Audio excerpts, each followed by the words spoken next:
Makanya Nabi mengatakan sumut tasiku, berpuasalah agar kamu sehat.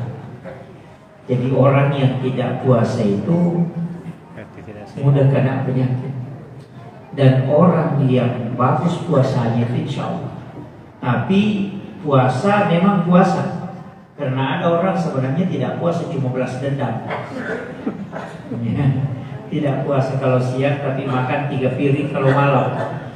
Ya gitu. Jadi itu bukan puasa, itu cuma balas dendam. Sebenarnya perintah puasa ini bukan hanya kepada manusia, tapi juga kepada binatang. Hampir sebagian besar binatang itu berpuasa, tapi puasanya binatang itu langsung dia dapat. Seperti ular itu harus tidak makan, tidak minum selama 40 hari supaya dia bisa ganti kulit. Jadi untuk mengganti kulitnya itu yang lepas dari tubuhnya itu harus puasa 40 hari. Kita sebenarnya dikalah sama ular, karena kita cuma 30 hari. Kan gitu. Ya. Kemudian yang kedua, ayam betina ketika dia ngerani telurnya mesti dia puasa. Itu tidak makan, tidak minum sampai telurnya itu menetas. Kenapa? Karena untuk menjaga suhu tubuhnya harus tidak makan, tidak minum. Iya. Yang paling parah itu, yang paling lama puasa itu buaya. Karena itu sampai 3 tahun tidak makan, tidak minum untuk menjaga kulit luarnya. Jadi sebenarnya binatang itu berpuasa, Pak. Sama dengan beruang. Beruang itu ketika menghadapi musim dingin, dia tidak makan, tidak minum, menggunakan lemak tubuhnya supaya dia tidak terserang suhu yang bisa mematikan dia. Jadi itu termasuk ikan salmon itu juga, ketika dia mengikuti arus air dia tidak boleh makan. Itu supaya dia bisa bertelur. Jadi memang ada beberapa binatang itu yang harus berpuasa. Kucing itu ketika sakit mesti puasa supaya untuk menyembuhkan penyakitnya. Ya. Makanya Nabi mengatakan sumut tasihu, berpuasalah kalian agar kalian sehat. Tapi bagaimana dengan kita? Kita akan makan. Ya, kalau binatang itu memang 24 jam tidak makan. Sama dengan unta, bisa sampai 3 hari 3 bulan itu tidak makan, tidak minum, karena memang dia menyimpan minuman itu di punuknya. Kita manusia ini makan dan minum. Tapi semua nabi yang diturunkan oleh Allah dan Rasul itu pasti puasa. Nabi Adam itu puasa, Nabi Zakaria itu puasa. Bahkan Nabi Zakaria itu untuk diterima doanya itu puasa 3 hari. Dan puasanya itu bukan hanya puasa tidak makan, tidak minum, tapi menahan untuk tidak bicara. Coba puasanya. Jadi sebenarnya orang puasa itu tidak boleh banyak bicara. Cuma kalau saya datang ke sini tidak banyak bicara, tidak ada didapat. Nah, jadi masalah kan? Jadi makanya ada ulama itu kalau puasa tidak keluar dari rumah. Istilahnya tetap beraktivitas tapi tidak banyak. Makanya kita itu hanya disuruh baca Quran, kemudian disuruh zikir. Itu kalau puasa. Ya.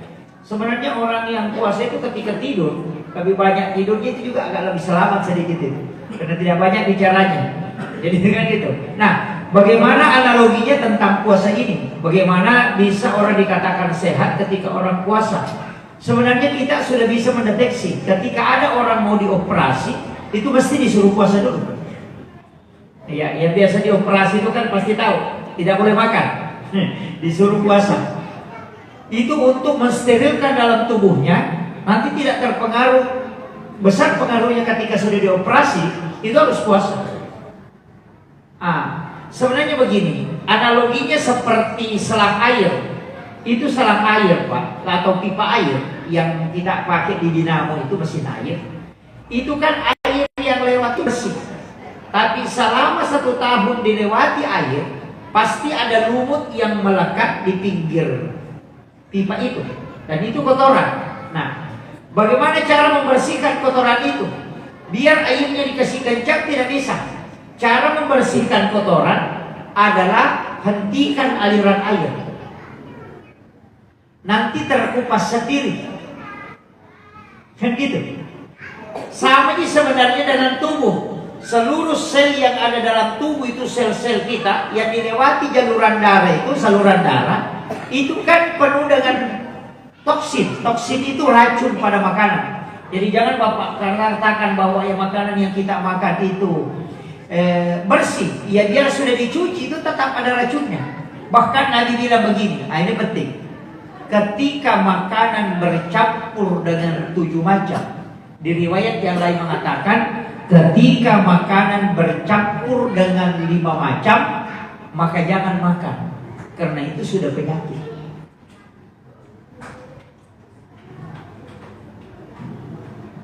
Kalau acar Pak, berapa campurannya? Ibu-ibu ini berapa campurannya? Atau gado-gado, namanya saja gado-gado, kan gitu. Itu Nabi melarang, karena racunnya tidak bisa lagi disterilkan. Makanya Nabi itu Pak 40 hari makan tidak berubah lauknya. Kalau kita sudah marah itu tahu istri, wah ini makan apa dari 3 bulan lalu. Gitu. Jadi itu Nabi tidak ganti minum, kecuali ada sahabat yang kasih makan. Jadi kuncinya dalam tubuh ini kan penuh dengan racun yang saluran darah itu. Kalau bahasa-bahasa kedokterannya detoksifikasi, pengelontoran racun-racun dalam tubuh. Caranya bagaimana? Ya kurangi makan, tahan minum. Jangan kasih masuk supaya darah itu mengkonsumsi racun yang ada di saluran tubuh. Makanya orang puasa hari pertama sampai 10 itu Pak, itu terasa pahit liurnya. Kemudian kadang juga kalau bernapas itu agak panas. Faktor apa itu? Itu karena racun yang dikonsumsi oleh darah. Dan orang yang puasa hari pertama sampai 10 itu jarang berkeringat. Jarang berkeringat. Kenapa? Karena sel darah dalam tubuh itu sebenarnya mengkonsumsi racun. Iya. Dan nanti timbangan itu akan turun berat badan. Mungkin ada yang turun 3 kilo, ada yang 2 kilo. Kalau ada orang puasa hari pertama sampai 10 dan naik timbangannya, dia bukan puasa itu, balas dendam gitu. Nanti dilihat ya. Iya. Jadi itu melepas racun. Makanya Ramadan itu di awal itu karena rahmat Allah itu sehingga racun itu lepas dalam tubuh. Nah, nanti hari kedua disebut stabilisasi. Stabilisasi itu menstabilkan tubuh karena saraf yang tersumbat dari lemak tadi itu kembali dialiri darah. Makanya hari ke-10 sampai 20 itu disebut maghfirah. Itu sebenarnya dalam tubuh itu. Kemudian nanti di hari ke-20 sampai 30 itu timbangan akan kembali naik. Kenapa? Karena saluran darah itu sudah normal. Dan saraf yang buntu itu tersambung kembali. Nah, makanya tapi banyak itu Pak yang memutus saraf. Orang marah 1 kali yang sampai membuat matanya merah itu memutus 40 saraf. Makanya tidak salah itu kata orang tua, jangan terlalu pemarah, nanti cepat tua. Memang. Jadi orang puasa itu Pak mestinya begitu caranya. Jadi jangan banyak makan. Kemudian ada penting sedikit ini. Saya biasa perhatikan jamaah itu kalau sholat. Selesai sholat biasa ambil air minum kemudian minum. Biasa kan gitu. Jadi sholat tarawih sudah 2 rakaat atau 4 rakaat ambil air kemudian minum. Oh jangan. Jangan lakukan itu. Itu nanti kena penyakit yang tidak bisa menahan air kencing. Kemudian yang kedua, itu dalam kitab Imam Nawawi, orang yang sudah berzikir dan orang sudah membaca Al-Quran dan orang yang sholat, sudah sholat, itu jangan minum dulu, kecuali suhu tubuh itu menjadi kembali sejuk. Karena sebenarnya orang yang sholat itu membakar jin dalam tubuh. Ketika dia minum, itu jinnya kembali disterilkan. Kecuali orang yang sudah sholawat disuruh minum, karena itu barakah. Tapi kalau sudah zikir, sholat, baca Quran, jangan minum. Biarkan jin itu dalam tubuh itu terbakar sehingga dia bisa keluar. Jadi kadang-kadang kan ada orang gitu, Pak. Sudah assalamualaikum warahmatullahi wabarakatuh, ambil lagi ya, hantar lagi. Itu jinnya itu gembira. Oh, stabil lagi kita ini. Ya kan gitu. Itu di kitabnya Imam Nawawi. Hindari betul. Biarkan tenggorokan itu agak panas. Biarkan panas itu masuk ke dalam. Makanya Nabi juga mengatakan, siapa yang sholat kemudian berkeringat, maka itu adalah berkah. Karena dosa-dosanya telah digugurkan oleh Allah. Makanya ibu-ibu kalau keringatan di atas jangan marah-marah. Ya. Sebenarnya sekarang agak susah kita keringatan karena masjid sudah AC. Kan gitu. Itu sebenarnya orang yang sholat itu kemudian berkeringat itu barakahnya kata Nabi. Maka salah satu cara membuat kita berkeringat dalam sholat itu sebenarnya adalah dengan memperlama bacaan. Di sini juga tidak bisa lama. Gitu. Karena jamaahnya lari kalau lama. Bahkan ada masjid itu yang paling ramai itu yang paling cepat. Gitu. Kalau ada tahlinya kilat, wah di situ semua anak muda datang. Gitu. Kalau agak lama tidak ke situ, ya. Itu musibah juga itu, musibah. Itu nanti akan dilemparkan kata Nabi. Pahala sholatnya itu digulung, kemudian akan dilemparkan ketika dia meminta, dan itu tidak akan mendapatkan apa-apa kecuali hanya penyesalan.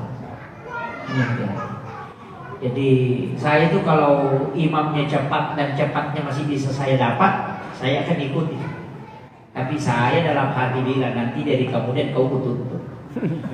Iya, dalam hati saya bilang kalau nanti ditanya malaikat kenapa cepat, itu imam yang cepat. Kalau ditanya dia, nanti urusanku sama dia. Iya kan gitu. Iya, tapi kalau saya sudah tidak bisa dapat, saya mumparakah melepaskan diri dari imam untuk tidak mengikuti cukup sholat saja. Seperti tadi subuh ditanyakan itu. Jadi itu penting saya sampaikan ya. Makanya puasa supaya sehat. Karena orang kalau puasa itu luar biasa. Makanya semua Nabi Adam itu kan juga 3 hari puasanya. Nabi Isa juga disuruh puasa. Maryam itu puasa bicara. Kemudian Nabi Zakaria 3 hari tidak. Makanya ada yang pakai nih, kalau doanya mau mustajabah, usahakan tidak ada kalimat-kalimat dunia yang keluar dari mulut selama 3 hari 3 malam. Kalimat-kalimat dunia itu maksudnya bicara lepas. Kan gitu kan, ada yang mengaji, ada yang berzikir, ada yang sholawat. Itu bukan kalimat dunia namanya. Yang cerita kayak bagaimana jualan bos lagi gimana, itu yang bicara dunia itu. Iya. Jadi jangan puasakan lisan kita dari bicara dunia selama 3 hari 3 malam. Kemudian setelah itu pakai berdoa, akan diijabah itu. Tapi itu agak berat juga ya. Makanya Guru Tengah Jadul Rahman Modalnya itu pernah saya dapat informasi dari salah satu muridnya bahwa Guru Tengah itu puasa bicara dunia selama 3 bulan. Iktikafnya juga 3 bulan. Tapi di saat Ramadan itu turun Lailatul Qadar. Dan itu semua orang kampung yang dekat itu berlarian ke masjid. Karena dia kira masjid itu terbakar. Karena itu merah kayak terbakar dari dalam. Setelah sampai ternyata Guru Tengah dulu sholat di dalam titik. Hanya sampai hari ini keramik yang ditempati turun Lailatul Qadar itu masih sejuk ketika dipegang. Sampai hari ini. Jadi itu ulama. Kadang kita mau mengajar Lailatul Qadar cuma itikafnya ya ganjil. Itu ulama saja yang menjaga puasa lisannya itu dengan dirinya itikafnya selama 3 bulan. Ulama ini ya. Itu makanya tetaplah jangan kita kan yang biasa-biasa ini tidak usah terlalu berat lah. Cukup datang ke masjid, sudah salam, zikir sejenak, ambil waktu zikir, sudah itu baru banyak. Kemudian saya kasih tahu kuncinya sebenarnya itu yang penting dalam setiap hari kita punya wirid. Kalau tidak bisa punya wirid sendiri, saya ingin sampaikan, ada wiridnya Imam Ghazali yang zikir setiap hari, kan? Ya pakai aja itu aja dipakai. Kalau hari Rabu, astagfirullahaladzim. Kalau hari Selasa itu Sayyidina Muhammad Nabi itu kan ada zikirnya ya Hayyu ya Qayyum, kemudian ya Allah, kemudian istighfar, kemudian la haula wala quwata illa billah. Itu kan zikirnya Imam Ghazali 1000 setiap hari. Itu aja dipakai. Kalau tidak bisa, setiap selesai sholat subuh baca qul huwallahu 10 kali. Qul huwallahu saja 10 kali, karena Nabi janji siapa yang membaca surah Al-Ikhlas 10 kali di waktu pagi, maka Allah akan membangunkan istana di dalam surga. Ya, jadi kalau mau punya rumah di surga biar tidak sholat subuh, baca itu 10 kali. Tapi tidak masuk, cuma dibikinkan rumah, kan gitu. Iya, tidak bisa masuk karena kan Nabi cuma bilang dibangunkan istana pada Allahu baitan fil jannah. Jadi orang yang baca surah Al-Ikhlas 10 kali itu setiap pagi, insya Allah ada rumahnya di surga. Cuma dia tidak masuk karena tidak sholat subuh kan. Nah itu kuncinya. Jadi sebenarnya setiap pahala itu disimpankan. Itu aja kuncinya. Nabi bilang biar itu 10 kali juga tidak bisa. Nabi katakan, maukah engkau dibuatkan istana di puncak surga, di tempat surga itu punya gunung dan nanti rumahmu di situ. Sahabat mengatakan itu yang kami rindukan ya Rasul. Kemudian Nabi mengatakan, kalau engkau mau punya rumah yang di puncak di gunungnya surga itu, engkau mengalah di saat engkau benar dari menghindari pertentangan. Nah, itu Nabi bilang, engkau mengalah karena tidak ingin bertentang. Istilahnya tidak mau berdebat dengan orang lain. Kau benar, tapi kau yang mengalah. Maka dia tidak bisa dianu karena jadi masalah. Sebenarnya kita yang benar, tapi kita tidak mau permasalahkan. Sudah, daripada tidak baku cocok. Nah, itu. Jadi itulah orang yang dibuatkan rumah paling tinggi di atas surga itu. Kira-kira masih ada orang begitu kan? Kalau yang sekarang bilang biar salah kayak berarti melawan.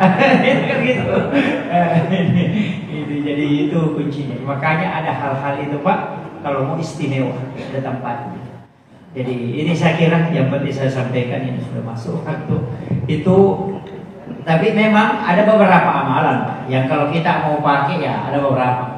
Kalau tidak mampu itu ambil amalan-amalan biasa. Semua orang punya. Makanya pintu surga itu banyak. Ada jalurnya bagi ahli sedekah, ada jalurnya bagi ahli sholat, ada jalur bagi ahli puasa. Tidak monopoli di surga itu. Ada juga jalurnya orang sabar. Ada Pak. Jadi jangan katakan surga itu hanya tidak. Semua dibukakan oleh Allah. Ada juga jalurnya orang miskin.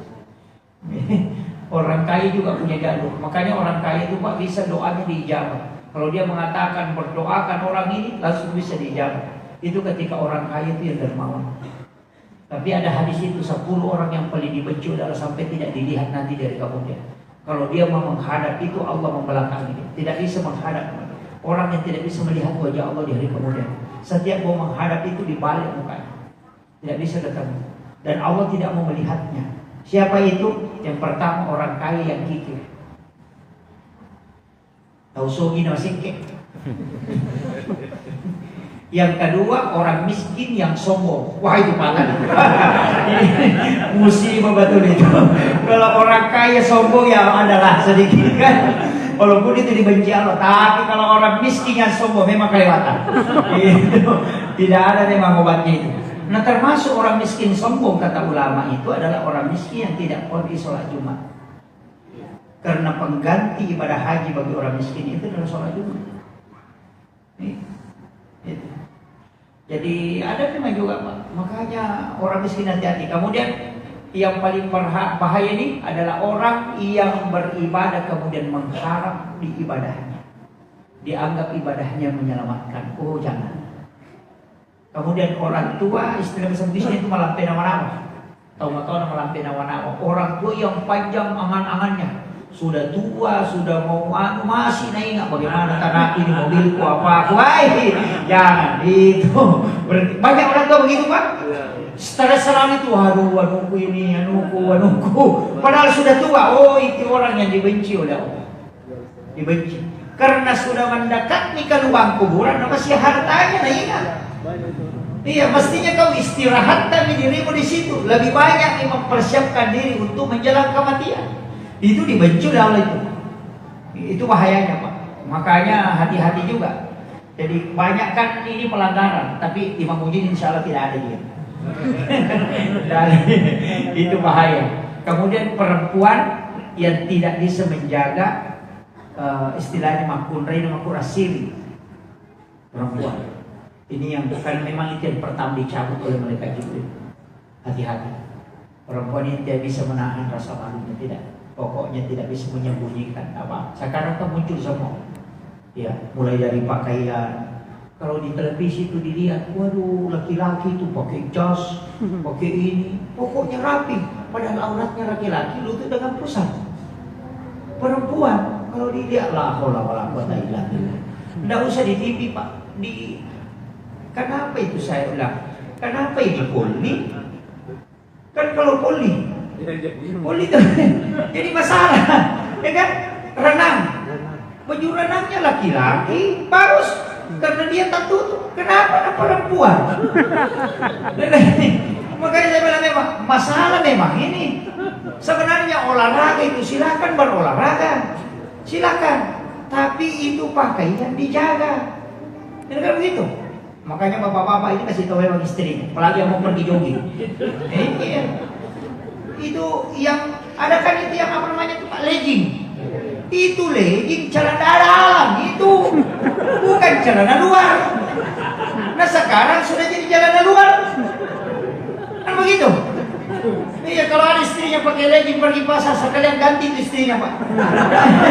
Kalau tidak mau ganti leggingnya, ya akhirnya kalau Allah